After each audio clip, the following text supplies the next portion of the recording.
அந்த பாரதியவே பட்டினி போட்டுருச்சு அந்த ஊரு. தனி ஒரு மனிதனுக்கு உணவில்லை என்றில் ஜெகத்தினை அழித்துருவோம்ட்டான். அவனே பட்டினி போட்டான் இந்த நாடு, இந்த பாரதம். கடைசி என்னதையும் அவன் செத்து போயிட்டான். கவி நம்ம ஆள் எழுதுறாரு ஐயா வைரமுத்து. பாரதி, உன் உடலில் மொத்த ஈக்களின் எண்ணிக்கை கூட ஆட்கள் இல்லையாமே. இருச்சனங்களை 8 பேர் இருக்காண்டா.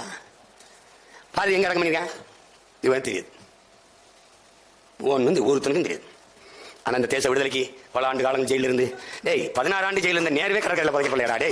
நேர்களடா 16 ஆண்டு செல்வந்தன் மகன்டா. ரோஜா பூமாரி நிறம் சொல்ல, உண்மையிலே ரோஜா பூமாரி நிறம். 16 ஆண்டுகள் சிறையில் இருந்த நேரு, அவன் கூட கடற்கரையில் பதைக்கப்படலையே. இன்னும் கடற்கரை புறம் கல்லறை ஆயிரம் நீ போய் வச்சு கும்பிட்டு தெரியாது. அதுல அண்ணல் அம்பேத்கர் சொல்ற அந்த வழியை பாரு. என்னரும் மக்களே, நீங்கள் இந்த பூமியில் பிறந்து இப்படி சாதியை இழிவு தீண்டாமை கொடுமையை சுமந்து வாழ்றதை பார்க்கும்போது என் இதயம் நொறுங்கி ரத்தம் ஒழுகிறது, ரத்தம் வடிகிறது. இதற்கு நீங்கள் தாயின் கருவறையிலேயே கலைந்து உயிர்க்க கூடாதாங்கிறான்.